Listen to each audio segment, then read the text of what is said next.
Sean Callagy, crushing fear and distortion and creating dreams of breakthroughs. By the way, I'm not a fan of Tony Robbins. I spend a fortune with Tony Robbins. I've been going to Tony Robbins events for 22 years, and I'm not a fan, Michael. What I am is a student of the most brilliant breakthrough artist in the history of the planet, respectfully, in my opinion. And what just happened today is absolutely outrageous. Now, before we get like a backlash coming our way, let's be clear what I'm saying. What I'm saying is we live in a world that rushes to judgment and makes decisions and conclusions. If I were to say, hey, Michael, did you see Joe? And the way Joe looked at that little boy? Like, did you think that was okay? Instantly, what happens? You start to judge them and you go, well, I didn't see anything, but has Joe been looking at people inappropriately? I don't know if I really like Joe, and I don't really know him that well, but I'm going to be really careful around Joe. So this is an incredible day, and my heart goes out to Tony Robbins and Sage, beautiful and incredible people, and I will share this. Let's say that at some point in the past, Tony Robbins approached a woman, and the woman was like, oh, well, I'm not really interested. And maybe he asked her out again a second time. Like, does that become an actionable issue in our society? Now listen, go slow. I read the entire article. I know every single thing that was in it. Michael and I have covered it from a legal perspective, from a moral perspective. Young daughter, 2 daughters in high school. One of the greatest things that's happened in our country has been the in-depth investigation of questions of domestic violence, of abuse by men against women, men against children, right? Which has been a horror that has plagued our nation and the world since the beginning of time. So these things are fantastic. So I personally, Mike, you can speak for yourself, I personally applaud looking into and investigating things. So let's put the investigation, looking into and protecting and exposing wrongs. I'm a Christian. I think one of the greatest things that has happened has been exposing the Catholic Church and the wrongdoings, the horrors that occurred and were uncovered. Fantastic, incredible. Yeah.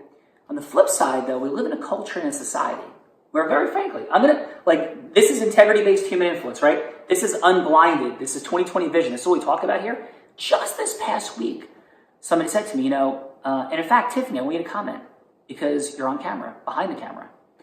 Said, Sean, sometimes, a couple of women in the office have, cried like after you talk to them. And so what all of a sudden that brought up in me, what do you think it brought up in me, Mike? I mean, the feeling. Pain, right? Yeah. But also questioning as to why they felt that way. Yeah. Well, sure did. But it also brought up uh-oh. And should it really bring up uh-oh?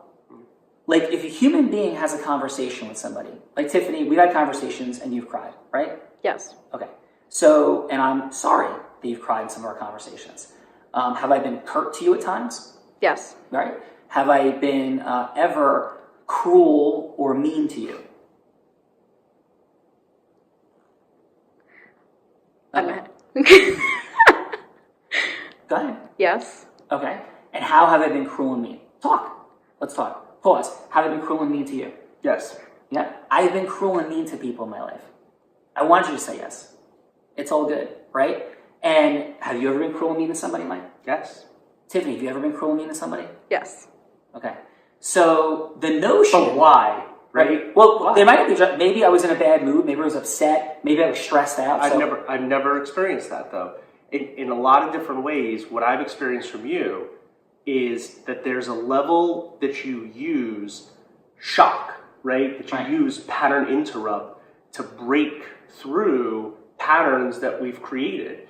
And in certain ways, those patterns over years, decades, right? I'm 35 years old. I've developed those patterns and they've got me to where I was in life. Patterns of fear? Yes, Tiffany, absolutely. have I ever helped you move through a pattern of fear? Yes. Okay. And has it ever felt uncomfortable and disruptive to you? Absolutely. Okay. Well, guess what? I shot a video not long ago, Coach Slazak, my freshman high school football coach, that I called the scariest human being I ever met. And he made me cry too. Yeah. Right? Because sometimes we have to disrupt people. Did your parents ever make you cry, Tiffany? Yes. Mine did. Yours? Mine did, yeah. Okay, so here's the point. There's like 50 points here. This is going to be a long one. So point number one is this. We live in a culture that loves to blame and judge people. And blame and judgment is important and valuable when people commit crimes, when they break the law and violate the law. And there's important laws that have been put in place to protect people, right? There's racial and gender bias laws, the sexual harassment laws. These are important things, critically important. There were times when men could stalk women and have no problems, and the legal system has emerged to protect against those things. But conversely, we also live in a world where the media makes money by creating drama and excitement. And a lot of what we talk about here in 2020 Vision is this. We have to parse through what's actually news. Like, is it news that 30 years ago or 20 years ago, somebody that runs seminars had a woman that said, oh, he asked me to meet him and I didn't want to meet him, and then he asked a second time. Like, is that actually news? Like, I don't think so, right? I don't think so. But in our culture today, already, I have family members who know that I am a student of Tony Robbins. I'm a part of his inner circle. I'm part of the Lions. There's about 40 some odd members of us. Call and go, did you hear what happened? And I said, yeah, let me ask you a question. What happened? What happened? Oh, well, you know, the thing about, like, Tony Robbins. And I go, okay, yeah, like, what is it? What happened? Oh, you didn't hear? Like, I know there was a Buzzfeed article. They're like, yeah, that. And, like, it was, like, picked up here. I'm like, okay, what did you hear happened? And that's the interesting part of all this in our culture today. Because this is not just about Tony Robbins. It could be about you. It could be about anyone. Rushing to judgment, but more importantly, forget about rushing to judgment, because there's not even a major accusation. And we'll get to a couple of the accusations in a minute. But this isn't like, oh my goodness, Tony Robbins committed sexual assault against somebody. That was not in the article, correct? No. Nothing like that. No.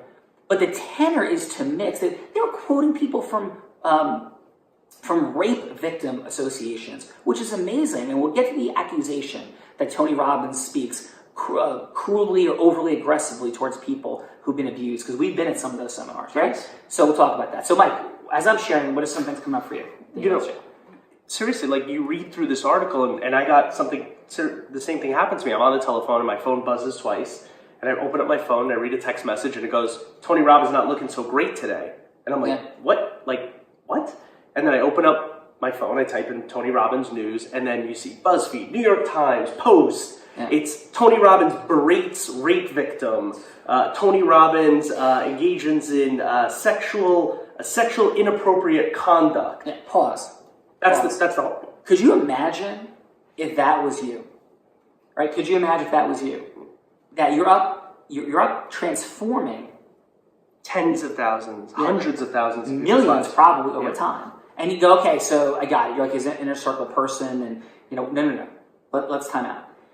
If I believe somebody did anything wrong, you've known me for a long period of time, including myself. Yeah. Tiffany, if I felt that I've been overly aggressive towards you, have I apologized? Yes. Every time? Yes, absolutely. Right? If I feel that, like, you're upset, hey, are you okay? Yes. Right? So I'm sensitive to people and their emotions and issues, and I would never, you know this, would I ever take a position for anyone that I didn't believe to my heart and soul? No. Okay. So here's a key takeaway. Let's get into this. Let's get into the notion that Tony Robbins has spoken inappropriately towards victims. Okay, time out. And particularly the way this article is written about women. What makes it so outrageous is what I call, and from Robert Cialdini, who, by the way, whose work I got introduced to through Tony Robbins, is focal illusion. Like, we can create focus on something. It's like, hey, Mike, can you believe it? Did you hear that married woman went out by herself 5 nights in a row? My tonality suggests something horrible. Right. Oh, by the way, yeah, her husband was away and she was going to like a church event, right? And so if you don't say the second part, you can easily create this distortion. This whole video series is called about crushing fear and distortion. So with regard to these focal illusions, you hear the idea of him speaking so harshly, and you know there's this undercurrent of gender bias and negativity. What's not in the article is, if you're in Tony Robbins' seminar, one of the earliest things he talks about is men being appropriate in the environment towards women. Did you ever hear him say that? I've heard him say something even stronger than that. What does he say? If you act inappropriately towards any woman here, I'll throw your ass out of this place myself. Yeah, right? I've heard him talk wildly aggressively about the people who harmed abuse victims, saying he'd like to beat the S out of them. I mean, and totally congruently. And listen, this is how people talk, right? By the way, like, do you ever curse? If you don't, God bless. That's something I'd love to do. I curse. Do you curse? I curse a lot, unfortunately. Tiffany, you're amazing and so kind, but do you ever curse? I do. Okay, right? So the article's like, oh, he curses and says all these crazy things and what have you. But he talks about that. He talks about why he does that. And Why it's does he do crazy. He does it because it's shocking, because it knocks you out of your patterns. And that's exactly the entire mechanism of what he's using. And then you watch how those actions and the things that he's doing, and the taboo language, and the curse words, and the powerfully energetic ways, and the fact that he accuses them of associating with victimhood, that they are a victim. You're not a victim. Something terrible happened to you, but that's not who you are. And he becomes ultra aggressive, cursing, screaming, not berating, but certainly being very energetic and forceful to pattern interrupt, to knock them out of what they've done inside of their own minds, to create this association with this event that happened to them now makes them who they are. It's a terrible event, and in fact, the article buries this, that in his own things, he's saying he hates the fact that this happened to these people, but they are not that event. Yeah, and the whole idea. Now listen, one could quibble and say, is this the optimal way to interrupt somebody's pattern? That's a fair discussion. Sure. Right?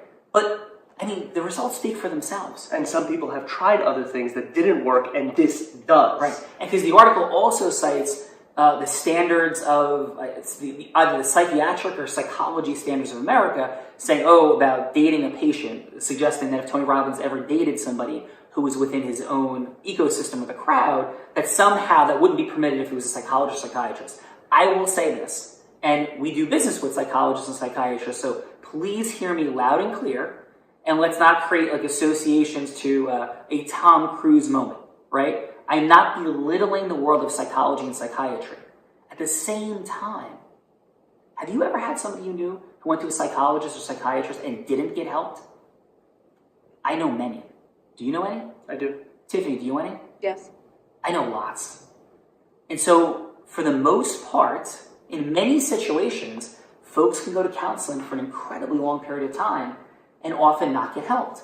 Because deep breath, I didn't just destroy the world of psychology and psychiatry. Because it does help some. Absolutely. Yeah. What I am saying though is there a statistical body of evidence that would share overall how many people go to therapy and get help versus don't? I'm not familiar with this work. If it's out there, I'd love to know it. Send it to me. Hit me with a note. I think it may not be out there. Would you agree that may not be out there? I think it's going to be hard to get those numbers. So even if Right. it was, it's hard to say whether that's an accurate Right. number.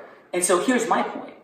My point is, whenever people do things that are based in alternative approaches, like a world of Tony Robbins, people get scared.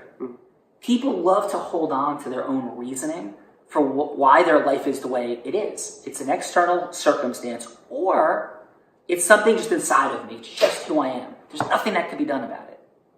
I fundamentally believe that those are lies. I'm going blind. I had hard things happen to me, right? I had family members that were alcoholics. I had things that I wish were different in my childhood in a significant way.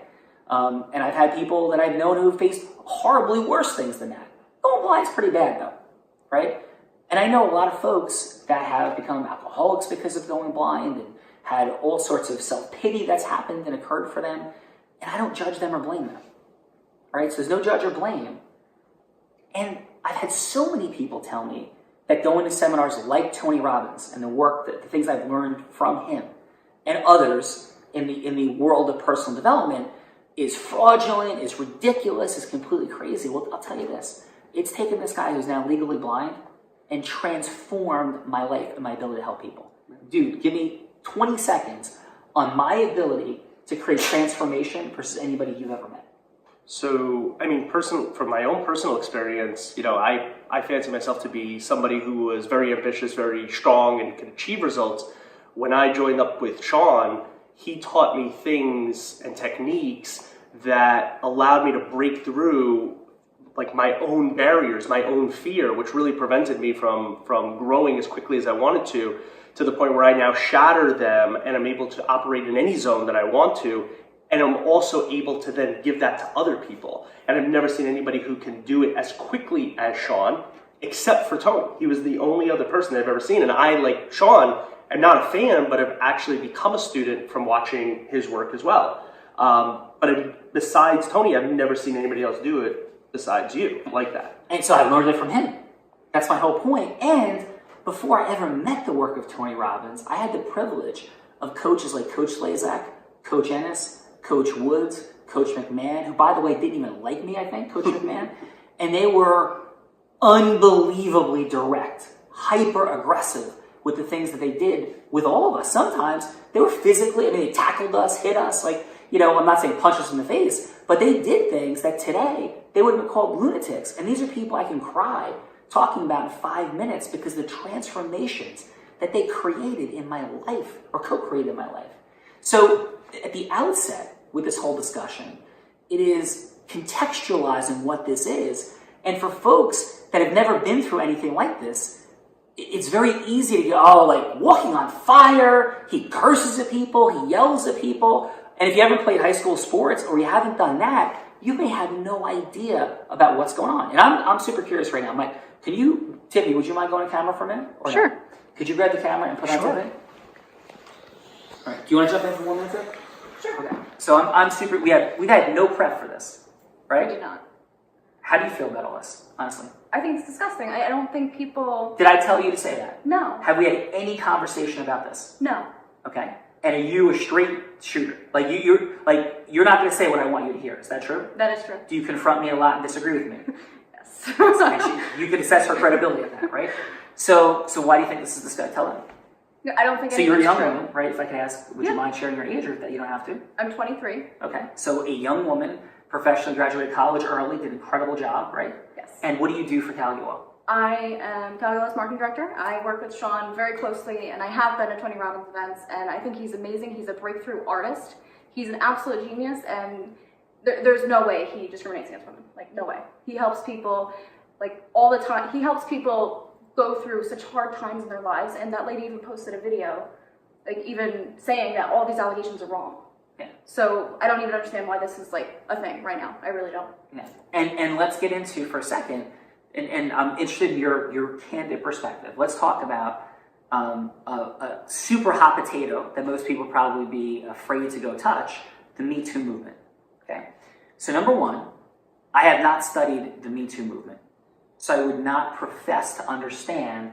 I haven't read its mission statement. I have no idea what's going on. But here's what I will say. Any organization that has set out to promote the uncovering of violence against women, of harassment against women, for that, I stand for. I applaud, and I think it's absolutely wonderful, right? Because that's been a prevalent, enormous challenge. My mom used to work in New York City after she was pushing a hot dog cart in Jersey City, and she was, divorced from my dad. She was working in the city and trying to make a living as then they called it a secretary. And when she was sexually harassed all the time.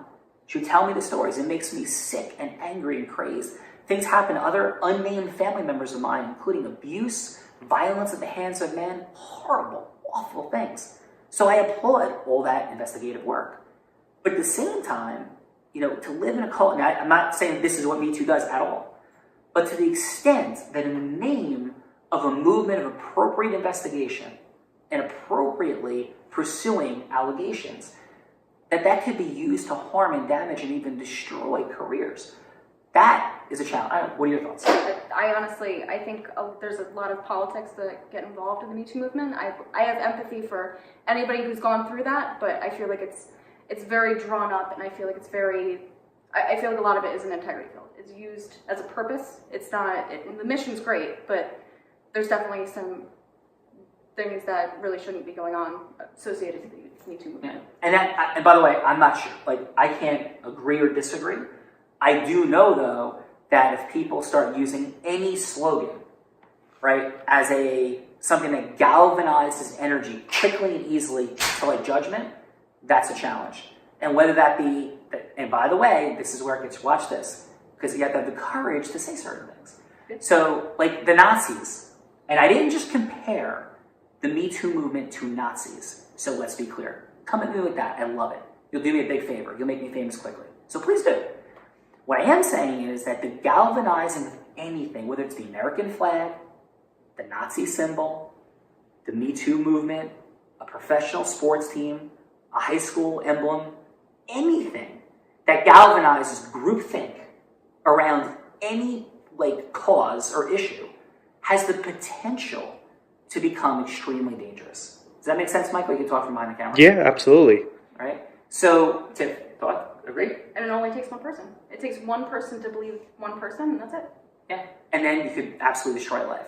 Yeah. So let's get a little bit further into this whole thing. So in addition to whatever other allegations were out there, there's this notion that people in the article, and this is kind of a lighter part, that Tony like casts a spell over everyone, and everybody's so foolish. You know, I'm privileged and blessed. When you sat there, Michael, you sat there up front with Platinum Partners and Lions. Oh, by the way, it also says there's like secretive things that go on. It's really crazy. I was at Tony Robbins' house. Here's what went on. I body surfed an amazing wave break outside of his house.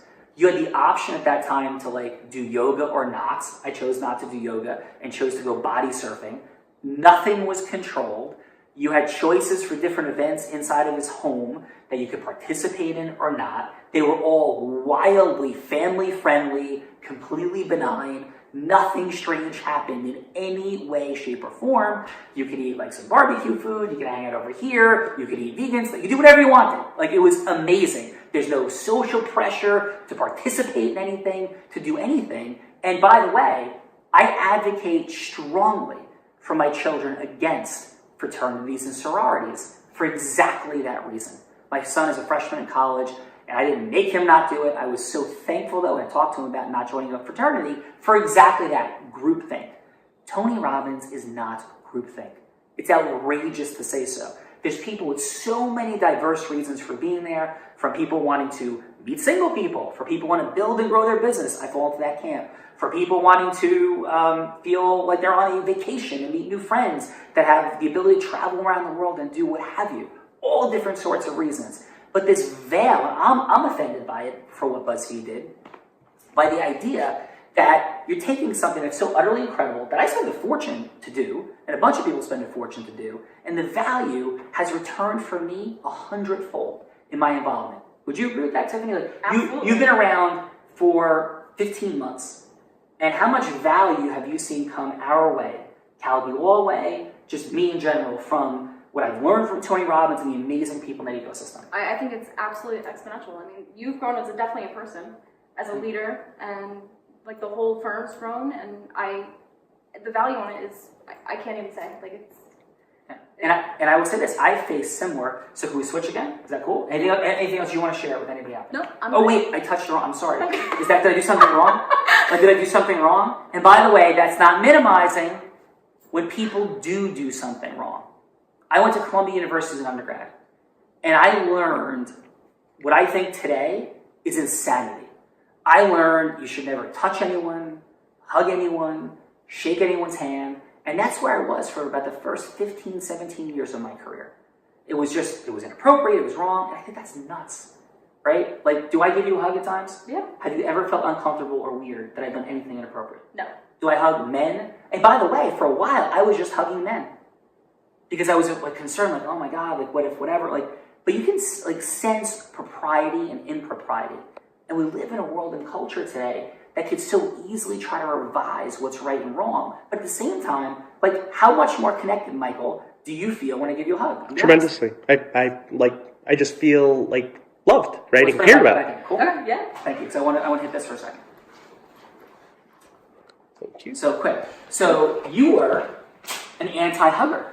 I was. And by the way, I was an anti-hugger, like in the outside world. My family, I was raised in a hug family, But my aunts used to chase me and hug me and like stuff when I was a kid. And it was like, oh my god, I don't want to like be hugged. Like, so I don't know, were they abusing me as a child because I was 5 and I was running away from my aunts and they were trying to give me a hug? I don't think so, right? And by the way, I keep dropping these footnotes. Do not suggest, please, unless you want to like have this conversation, that I'm in any way, shape, or form minimizing legitimate claims of sexual abuse or harassment, which happen every day all over the place. They absolutely, unquestionably do. And unfortunately, there are a lot of people that get away with them. But pause. Let's Michael, let's create an interesting scenario. First of all, talk about hugging. So when you went to Date with Destiny, you're like, I'm going, but I'm not hugging anyone. Or dancing, or doing a lot of the things that I thought originally were kind of weird and wacky. Right. And I get to Date with Destiny, and I come up to somebody, and I think it was a male, and I put my hand out to shake his hand, and he kind of like sidestepped my hand and gave me this big bear hug. This guy was like 6'4", it was John, right? He's like 6'4", this giant, like burly, manly man, and he like gave me this big bear hug, and I'm like, what was that, right? And like I didn't even know what to expect from it. And then in that environment, there's nothing inappropriate about it. It is this amazing ability to convey love and connection that goes beyond that, right? It's not about that. Whether you're hugging a man or a woman, it's about just love and connection, and not inappropriate love and connection. And I'll show you this. I've been in a lot of environments. I was captain of my college baseball team at Columbia, playing high school sports. I've been involved in various churches and feel blessed and privileged to do so. I have never been, other than high school football, ever been, and I was very blessed because they go, high school football, see, he's like some alpha male, and then this is an inclusive, phenomenal time and place to grow up. I felt so blessed. I have other videos on that. I've never felt a more legitimate sense of connection with people than being in that ecosystem of just genuine love, friendliness, kindness. I don't know, Tiffany, how did you feel about that environment and the people that approached you and talked to you? The Platt environment's beautiful. It's a group of beautiful people on a soul mission. Right. Mike? Yeah, I mean, well, I was talking more the global sense of the people who do go to the Tony environment, but the Platinum crew, and especially the Lions, there's just this weird transcendent like energy. It just like emanates from them of just connectedness and wanting to give back and contribution. And you just feel that coming off of them. There's nothing more than just this pure level of connection and love. And by the way, there are weird people there? Of course there are! Sure. Are there weird people there, Tiffany? Yes. Are there weird people there, Mike? There's definitely weird people there. And by the way, have you ever been to, you're Jewish, correct? Yeah. Okay. Have you ever met anybody weird in temple? I've met a lot of weird people in temple. I met a lot of weird people in church. Tiffany, have you ever been to a church or a temple or any spiritual place? I have. And have you met some weird people? Weird. Have you Weird ever met people. weird police officers, Michael? I have. Have you ever met weird teachers, Tiffany? Yes. Have you ever met weird firefighters, Michael? I don't think I've ever met a weird firefighter. I don't think I have either. So maybe that's a perfect environment. Tiffany, firefighters, any weird ones? No. I don't think. We have something. Yes. Right? We gotta look into that more, right? For anybody who's met a weird firefighter, please make a comment. So, have you ever met a weird sports coach? Yes. Yes, I have too. Tiffany? Yes. Okay. So, I think I've met a weird someone in every place I've been. Yep. In the Tony ecosystem, per capita, I have met less weird people than in any other ecosystem I've ever been in. My high school football team had a lot of weird dudes. Love you guys. There's a lot of weird dudes, right? Like inclusive, wonderful, but weird, right? So maybe some people think I'm weird. I probably am. I think I am. Like, what is weird? So and that's, I think, the second to last point here is the power of language. And we learn about this in the Tony ecosystem. So if I'm like, did you hear what Tony did with women? It's like, whoa, what do you do with women? Because women and like what you do towards women has become an incredibly charged concept. Do you agree with that? 100%. Right? So it's like, did you hear what he said about that black guy? I don't think he likes black. Like, whoa, like charged, right? And by the way, this is in response to unbelievably long periods of time of horrible things going wrong. So it's understandable, I'm not judging it, but saying it's still not appropriate. And the idea today, right, of like, hey, well, you're a white guy, you're white privilege, like that means something. Yep. And by the way, here's the interesting part. maybe it should mean something. Like, right, maybe as a white male, it's appropriate if I sit back and double check myself and think, okay, like my experience has been as a white male, and historically, white males have had the most societal construct advantages, right? You come in and maybe there's more of association of leadership, et cetera, whatever they are. So I'm open to the notion that there is white privilege, but should that mean that we're then judged or blamed as white people or black people or brown people or yellow people or women or men, like we're prejudged in any way? And is that integrity? Like, is it integrity to not like somebody because of anything about them? Is it out of integrity to automatically not like Tony Robbins because he's incredibly wealthy, right? And has people walk on fire. Yep. And you go, oh yes, people walk on fire. Yeah, like, and that's transformed insane numbers of lives. What do you think? It's funny that you bring that up because I've seen it with my own eyes, right? When I first convinced my wife to go to UPW, Unleash the Power Within, she was reluctant, to say the least. And then she went. Did she have prejudgment? 100%. She had massive uncertainty over what it was. When I had come back from Date with Destiny, she felt a change in me and was uncertain about that. Then when she saw what a massive benefit it had on me, she became very open to the possibility, but still scared and uncertain. Right. And while we were at UPW, like I would grab her and be like, let's move to the middle of the aisle. Let's go into where the energy really is. And she was kind of reluctant at first. My brother, who I brought also to UPW, both of them I brought with them because I wanted to effectuate change in their lives. The first night, they were talking about the whole day. We're going to walk on fire. We're going to walk on fire. We're going to walk on fire. And my brother's like, I'm not walking on fire. I'm not walking on fire. I'm not walking on fire. I'm going home. And I was like, that's what you have to break through. I was like, because you have uncertainty now in your life, you need to take this charge. You need to walk across that fire to show that you can break whatever it is that's inside you that's preventing from doing it. Up until the moment we were taking our shoes off, he was saying, I'm not walking on fire. I almost feel like he was saying it in his own head as he was walking across the fire. And then when he walked across it, he was like just so much energy and power and everything was coming off of him. And this is like the guy who was the most against it. He watched I'm Not Your Guru on the flight home, right? And he's like, when are we going to the next one? And so I was like, when's the next event?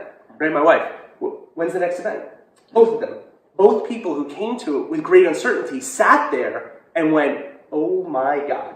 And it changed their lives. Right. And here's the key. Tony Robbins never says that by going to these seminars, all of a sudden, he's transforming you. It's not. It's you're transforming you. Absolutely. At all times, it's being said. At all times, literally, the I'm not your guru is what he's telling you. That, like, you got to bring and you got to do. And by the way, here's like the other, I think, drop the mic moment. Let's say, and I don't believe this for a second, but let's say that Tony Robbins is somebody that I know him. I do know him. I don't know him personally well, but I'll tell you this is what I do know. I do know when I was at his house, and there's 40 people there, 45 people there. He took me, I'm legally blind. He took me, I walked past him, I can't tell him, just gonna, like, it was like this, just stand up for a second. So just like this, like he was talking, and I just like went by and just like squeezed him. Like I don't want to interrupt. He reaches out and grabs my arm, right? And he's like, how you getting out? And I'm like, I'm just gonna kind of go with everybody. He goes, no, hold on. He takes me by the hand. I think somebody shot a video of it, which I've never posted or used because we weren't shooting videos there, but somebody did it from behind. Like, I'm never showing anybody that. But with his permission, I will in light of all this insanity. And he walked me by the hand from the far part of his backyard all the way to his front door because I was legally blind and visually disabled. And that's not something he had to do. It's not something that was even his concern. He's in the middle of hosting this incredible event, in the middle of a conversation. But I may not know him super well, but I know that doesn't happen for a person who doesn't have deep empathy and love for human beings. When no one's watching. When no one in the world was watching. No one. There wasn't a crowd. He was a show. I was one of the last people in the backyard. Like, that's who that guy is. So, one more minute. So, when something like this happens to anyone, now, like, and let's pretend, though, that if I really knew Tony Robbins, like, super well, maybe we would have that much in common. Maybe we wouldn't be friends. right? Like, and I get that everybody's like, I love Tony Robbins, one of his friends, so let's assume that for a second. But a different question is, does this technology, this human technology work? And the answer is yes. And so independent of whatever imperfections exist in anyone, Tony Robbins or otherwise, he's not perfect, nor has he ever claimed to be perfect. He talks about his mistakes all the time from stage in his life as life lessons for all of us. But independent of that, this is the greatest human technology in the world to help people get through their fears, to help people overcome trauma and abuse. In my opinion, I could be completely wrong, but I've had family members that were abused and went through trauma and haven't gotten helped, and have been in schools and programs with people, 90% of whom didn't get helped. And I'm not attacking and judging traditional licensed psychology or psychiatry, but it doesn't work a lot of the time. And there may be plenty of people who've been to Tony Robbins seminars and haven't gotten the help that they're looking for. But it is a powerful, 40-year time-tested, against capitalism. Like, not insurance. Like, psychologists and psychiatrists operate in the world of insurance. You go to the most local person you have, typically, and they're in your plan, and you go see them. Right? And so if they succeed, some people could be succeeding just because they're in your plan. Tony Robbins is not in a plan. No. You have to write a check. And think of what has happened for 40 years of people going. And I get the argument that you could become euphorically, like, you know, about the environment. It's incredible. But there's nothing wrong about that. Yes. Say it. Go ahead. There's nothing wrong about that. There's nothing wrong for you feeling amazing in being in that environment, about being around those people. Because the minute you leave that environment, all you want to do is make everything about your life like that. Yes. So you have a lot of people who go there who don't really understand or appreciate why they're so unhappy, and then they unlock within themselves what it is that was keeping them from being happy. And the first thing they want to do is to share it with the people around them and to say, you can be happy too. So why is it bad for people to become euphoric, for them to follow him around, to drop money, to be there at every one of his events? Because it makes them feel good. And why is that a bad thing? Absolutely. I mean, and it's like, is anybody criticizing? I've been to Bruce Springsteen concerts over 80 times in my life, and I love Bruce Springsteen. So does that make me like a cult follower of Bruce Springsteen, like destroying my life? Because in addition to the work of Tony Robbins and my high school sports coaches and my family members, the other major influence in my life has been the music of Bruce Springsteen. And it triggers me in a state. If I'm sad, it makes me feel better. If I'm feeling the need for like empowerment, I start listening to Badlands or Born to Run, like gets me fired up. It's become a part of our family fabric. And I don't think people generally, but it's interesting because if rock stars who influence people in beautiful, incredible ways do all kinds of insane things, or what I would perceive to be insane things, they're just rock stars. Yeah, right? They're just rock stars, right? So, and I'm going to be like really real. Like if a rock star has been with 1,000 women, right? It's like, he's a rock star. Like, he's supposed to be with 1,000 women. I'm not even suggesting anything like that about anyone, and certainly not Tony Robbins. But how does that, like, become, how do we create these sliding scales of, like, judgment about lifestyle and things? And by the way, that's not my lifestyle. It's never been my lifestyle. But at the same time, I never did a drug in my entire life, right? But there's plenty of people that judge people for smoking pot. I did it one time in my life. I did. I don't now. So we don't judge people for their sexual preferences, right? That's something major, improvement in our world and our culture. We don't judge people if they decide that they want to become a different gender, right? So if people have an approach to relationships and dynamic where a woman likes men or a man likes women and they like variety in different people, that's something that I think our culture screams from the rooftops not to judge. Yeah. Right? Does it not, Tim? Does our culture scream from the rooftops, don't judge that, generally? No. Okay. So, I'm saying, well, I think that it does, no? Yes, I'm sorry. Yeah. No, I'm not saying for you to agree with me. What I'm saying is, does our culture judge, right, say we should not be judging people for their preferences? Is that what our culture overall, the media says? Yes, it absolutely does. I'm sorry. Okay. Yeah. Sorry, Yes. So what I'm saying is, how is it though, isn't it interesting, when something like this happens, like all of a sudden it becomes like puritanical rules of like, this is the appropriate behavior because you're a guru, right? You're this. And how all of a sudden, like Buzzfeed, if you were to read like 1,000 Buzzfeed articles, would you think that there'd be some articles in Buzzfeed that are judging people under a completely different standard, that are judging people for judging people? Would you think that?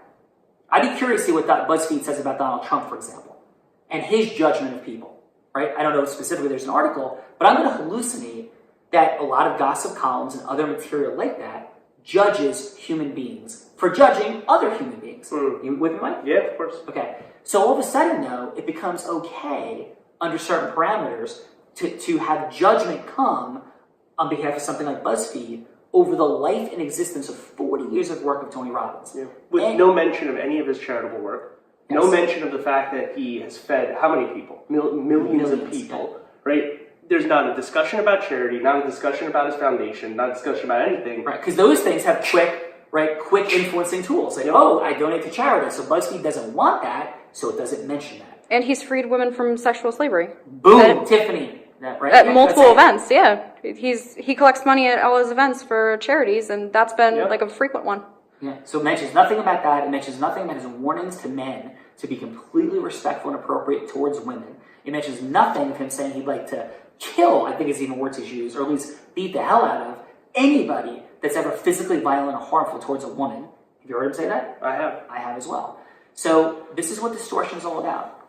So to the world, as you think about this is an incredible opportunity, I believe, maybe you believe, an incredible opportunity to stop the insanity. And here's where I get on my soapbox. This includes stopping the insanity of attacking our president, of our president attacking Congress, of division and insanity. And what a huge opportunity this is to attack blame, judgment, and distortion where it is far greater than it ever should be. If somebody says, hey, you know what, I don't think you should ever date somebody that's a seminar attendant, I could hear that argument. I could be like, yeah, it's interesting. Like, yeah, let's talk about it. But I don't think you should vilify somebody if they do. That's the point. Like, can we have reasonable disagreement? Can we want something for ourselves, our family, our country, and maybe you disagree and I disagree, and we don't attack each other for what we believe in, and we have logical, reasoned discussion. And we live in this culture, the news media driving attention, fighting, right? Because like TV, everything's changing. TV is changing, the print media is changing, so everybody's competing for eyeballs and for dollars and advertising. And as we do, we create shorter and shorter sound bites to get everybody riled up and everybody divided. So what an incredible opportunity it would be. And I'll put this out there to people in the Tony ecosystem, that people that go and attend events and people that are a part of the structure. Like, what an opportunity not to fight with Me Too, right? Like, not to fight with Me Too, but to sit down and to fight against, for Me Too to fight against the days when women were judged for how short their skirt was if they were the victim of a crime. Like that, those days existed. And that was insane blame and judgment, right? Insane blame and judgment, insane. But it's also insane blame or judgment today in so many different directions for so many different behaviors. And maybe this is the beginning of an opportunity. And I know personally, I'm going to keep taking this opportunity to talk about this and other issues where we're distorting reality to create division instead of making the world an even greater place. And if Tony Robbins is imperfect in some way, which of course he is, I am, and imagine taking the 5, and I'll get back to that point in a second, the 5 worst things you've ever done. 5 worst things you've ever done in your life, and putting them up right now on YouTube, where the people that were involved in those things, or that you didn't tell anybody, and said those 5 things, how would your life look? Mine would look horrendous. Tiffany, how would your life look? Bad. Michael, how would your life look? I would not like to watch that. Right? And so the point is, though, like, we judge others at such high levels so rapidly. And imagine if the success of this Buzzfeed article, the win for Buzzfeed, was to keep people from going to Tony Robbins seminars. Because net, that's the question, right? Like, should you go to a Tony Robbins seminar? Isn't that the net of this entire thing? Sure. And the answer is, of course you should. And imagine if this article kept a kid that's trying to launch a business, a woman that's trying to get through an abusive and battering relationship, right? A child that's dealing with horrendous things at home. Imagine if it kept people like those away from a Tony Robbins seminar. And think of what might happen in their lives if they didn't go versus if they did go. Sure. It's like not getting a surgery when it could change your life. Yeah. So Buzzfeed, in my opinion, should be completely ashamed of itself. Now, it shouldn't be ashamed of itself for legitimately investigating allegations against a public figure. Right? Like the nuance, like the sexiness of this would, the easy part would have been to get out, I love Tony Robbins. Tony Robbins is great. Buzzfeed's terrible. Yay! Life's a lot more complicated. It's a lot more complicated. Yay for people like Buzzfeed if you're going to investigate something that's important. But they have a responsibility. Yes. They have a responsibility to do it appropriately. And if you have one of the prominent figures who you're quoting, then posting videos and saying they completely misrepresented what I said, it calls into question everything that they've done, and they have a responsibility. So go slow on that, and we're going to post that video. Because there's an amazing video, Michael. And we were there. We were there. We watched it. Right. Watched it unfold. And I was a couple times like, whoa, right? But then this massive breakthrough. Yes. And you could see it. And this woman, her name is Anna, I believe, right? Tiffany's Anna? I believe it is. I'm not okay, so totally sure. And forgive me if it's the wrong name, but I think her name is Anna. You see the video. And she says that BuzzFeed was taking out of context a variety of different comments and situations to say, like Tony Robbins is being so aggressive and negative towards victims of abuse and that sort of thing. Yeah, because at one point she said there was physical abuse. And he goes, what kind of physical abuse? And the way she described it, everybody in the room, like you can feel it. There was 5,000 people in the room. And they all went like, oh, that's not physical abuse. Yes, exactly. So she said physical abuse. And the whole room went, physical abuse? That's terrible. And it was like, what kind of physical abuse? Because he saw it. Because he's a genius. And you could see her body language, her approach. My husband tapped me and woke me up. It's like, that's not physical violence and abuse. And by the way, if people are running around the world claiming that there's physical abuse when there's not, what does that do for people who actually are physically abused? So there's so many deeper issues to think about. So many deeper issues to think about. And every situation falls on its own facts. And by the way, if something came out where there was some incredible wrong, I would be the first, or significant wrong, that would change the meaning of the work. For example, let's say that there's videos behind the scenes of Tony Robbins going, ha ha ha, people believe in all this garbage and it's completely ridiculous and I make it up and I rip people off. I would want to know that, right? That's not what this is. This is a person who transforms lives, who's over 40 years, right, had changes, been divorced. I've been divorced, right? Hope you're not ever. But everybody has their stories and complicated things happen. He's been in and out of relationships. He's had employees that he's hired and fired. By the way, if you've ever fired somebody, I would bet you that some of them may not love you. I fire people that love me. I fire people that don't like me at all, right? And would happily watch this video and be like, oh, blah, blah, blah, blah, whatever, right? People have their own distortions about life and reality. I have mine, you have yours. Michael, you have yours. Tiffany, you may be perfect and not have yours, but I imagine maybe that you do. I definitely do. Okay, you definitely do. So listen, the bottom line is, and this has been incredibly long, I appreciate if you've watched this entire video or take excerpts and send it out there, but stand for appropriate lack of distortion in truth and integrity and facts. And by the way, you can distort facts and integrity by fact stacking, by picking the 5 worst things anybody's ever done and putting them together. That's distortion. That's fact stacking. You'd be like, you know who Michael Smikin is? Michael Smikin. Boom, boom, boom, boom, boom. You'd be like, this guy's a monster. I'm glad he didn't say what they were. Right. I agree. Right. Or Tiffany. Boom. She looks really nice and happy, but you know what she did? Boom, boom, boom, boom, boom. Oh my God, she's disgusting and terrible person. And Sean Callagy, forget it. You know, he did this, he did that, he did this, that, this. Done. So slow down. Let's not blame and judge, and let's slow our world down and have empathy and understanding. Hey, there's wrongs. You know, if somebody harassed somebody or did something, there's civil laws for it. They should pay for it. But they don't go to jail for it. It's not a crime. It's wrong, and you should pay for it, unquestionably. Right? Meaning, if you say somebody doesn't want to go on a date with you, and you ask them a few too many times, or you're a boss, you're like, well, you know, I'm your boss. Yeah, you should get your ass sued. It should get hit with a big judgment. No problem. But it's not a crime. right? Like there's distinctions and levels of distinction. That's why some people get the death penalty. Some people go away for life. Some people get probation. Some people get let off on PTI, which means something goes away. So people make mistakes. People behave in certain ways. I'm not saying Tony Robbins even made a single mistake, right? I think he even acknowledges though he's made mistakes in the article itself that he put out there, and not saying sexual mistakes, but mistakes. He's an imperfect person. We're all imperfect.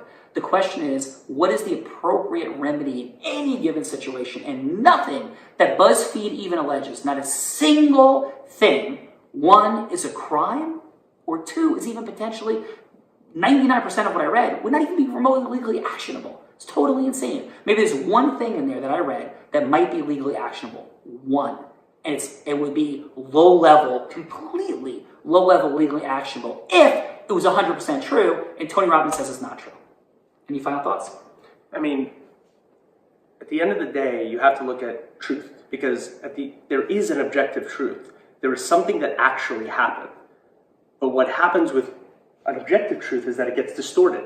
You see something, and even though you believe what you saw, you have one interpretation of it, and other people have other interpretations of it. At the end of the day, you have to try to get to what is the objective truth, what actually happened, and eliminate all the distortion that's created by the emotion, the influence, and all those things that are out there designed to manipulate and take control of your mind and distort what the actual truth was. And so you have to get past that, eliminate that, and try to figure out for yourself what actually happened. So that's what I saw. Cool. And what do you think would happen if that security guard that's noted in the article, what do you think would happen if I cross-examined him? Deposed him first on video and then cross-examined him? I think that he would have a lot of trouble keeping his story straight. I think he would possibly. And by the way, that was the one tiny bit of shameless self-promotion that was in this entire thing. So that would be an honor and a dream to bring out the truth in this situation. And Tiffany, any final thoughts? I just think we should focus on not judging people and, move on and actually recognize him for who he is. But let's make this a lot bigger than about Tony Robbins, which, by the way, is an enormous thing. He's a beautiful soul. But let's make this about attacking fear, distortion, and integrity breaches. Hey, I'm Sean Callagy, and we're all just learning to sing. Thanks. This video message to really relate to you the truth about my intervention with Tony Robbins and to make sure that the truth comes out. Buzzfeed has contacted me to hear my opinion about my intervention with Tony and actually what happened and how was my experience. I related my experience. I told them how I had changed my life, how my life and the way I see everything around me has totally changed. I wrote a book in 27 days, made bestseller. He's helping thousands of people change their life, leave toxic relationships. And Buzzfeed just basically continues to try to use pieces of the intervention out of context to make their point, the point that they want to make regardless of the experience that I am relating. Tony and I had a very sacred moment in that intervention. He served me a lot. I thank him for everything that has happened in my life thus far. I have put the work, but I couldn't have done it without that wake-up call that Tony gave me. So I am extremely thankful, extremely grateful to have my life in my hands again and to be able to help others to do exactly the same. So to BuzzFeed and to everyone out there trying to judge experiences out of context and something that they haven't lived, I say to you, do not interfere in people's path and in people's healing, and let everyone choose the venue in which they want to grow.